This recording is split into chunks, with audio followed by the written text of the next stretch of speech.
بسم الله الرحمن الرحيم. الحمد لله رب العالمين، والصلاة والسلام على أشرف الأنبياء والمرسلين نبينا محمد وعلى آله وصحبه أجمعين. أما بعد، قال الشيخ عبد العزيز آل الشيخ حفظه الله تعالى: أما الجنب فإنه لا يقرأ القرآن حتى يغتسل، لحديث علي رضي الله عنه أنه قال: كان النبي صلى الله عليه وسلم لا يحجبه عن قراءة القرآن شيء إلا أن يكون جنبا، وفي رواية: لا يحجبه عن قراءة القرآن شيء إلا الجنابة. وأحاديث هذا الباب يشد بعضها بعضا، وبهذا قال أكثر الفقهاء، حتى إن ابن عبد البر رحمه الله قال: وقد شذ داود عن الجماعة بإجازة قراءة القرآن للجنب. أما الحائض فالصحيح أنه يجوز لها قراءة القرآن حال حيضها، لأنه لم يثبت في منعها من قراءته حال حيضها حديث. وأما قياسها على الجنب فلا يصح، لأن حدث الحائض قد يطول في الغالب ويخشى من نسيانها القرآن. أما حدث الجنب فلا يطول، ومتى شاء رفعه بالاغتسال.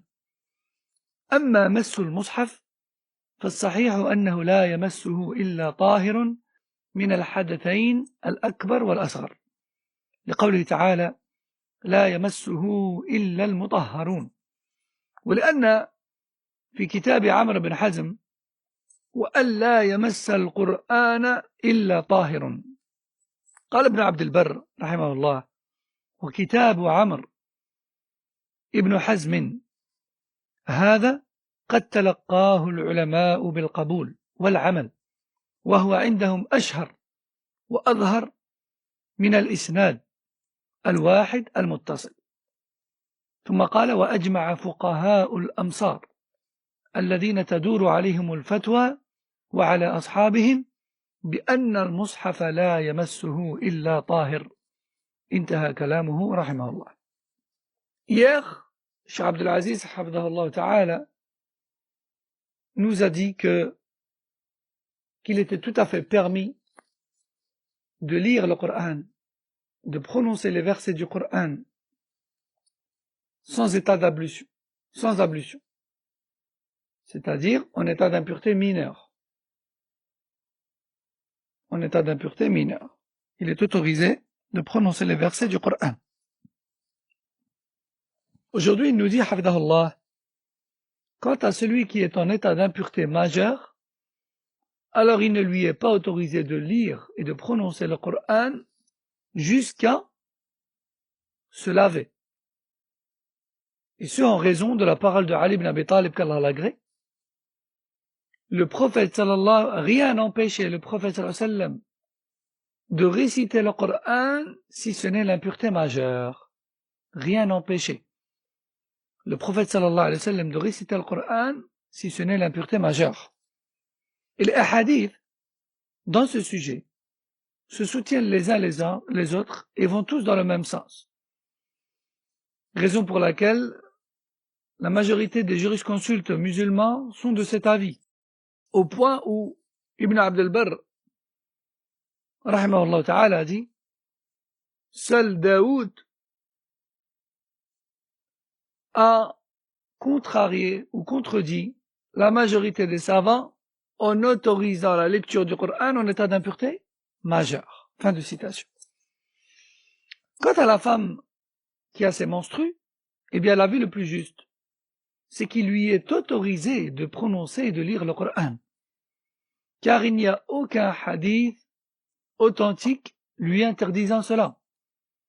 Quant au fait de la faire ressembler en cela à la personne qui est en état d'impureté majeure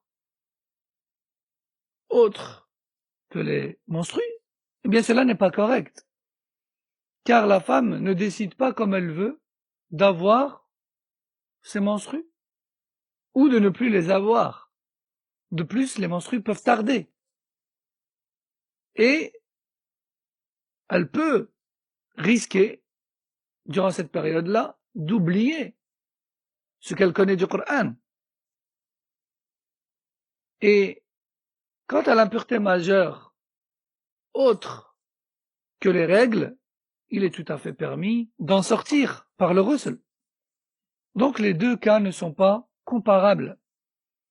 Donc je répète, l'avis le plus juste concernant la femme qui a ses menstrues est celui qui dit que elle peut tout à fait lire le Coran et prononcer le Coran.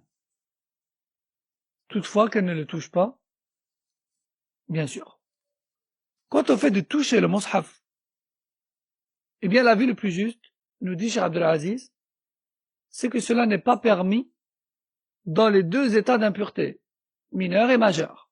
Dit autrement, il faut avoir fait ses ablutions. Il faut avoir fait le ghusl pour sortir de l'état d'impureté majeure. Ici, on a perdu ses ablutions. Après cela, il faut faire les ablutions pour pouvoir toucher le mushaf sans isolant entre la main et celui-ci. Et l'une des preuves de cet avis, c'est la parole d'Allah tabaraka wa ta'ala, ne le touche que les purifiés. Ne le touche que les purifiés. Et une autre preuve allant dans ce sens est cet écrit ou cette lettre que le prophète sallallahu alayhi wa sallam a envoyé aux musulmans du Yémen par l'intermédiaire de Amr ibn Hazm, dans laquelle il a énuméré bon nombre de règles de la religion et d'enseignements. Et parmi ces enseignements-là figurait sa parole, alayhi salatu salam, ne touche le Coran qu'une personne pure. Abu Amr, ou Abu Umar ibn Abd al-Barr, rahimahullah, a dit, cette lettre que le prophète sallallahu alayhi wa sallam a envoyée aux gens du Yémen par l'intermédiaire de Amr ibn Hazm a été acceptée et reconnue et appliquée par la majorité des savants. Par la majorité des savants. Il a également dit, rahimahullah, les savants du monde musulman tout entier, ou les jurisconsultes du monde musulman tout entier, sont unanimes sur le fait que le mushaf ne doit pas être touché sans purification. Fin de citation.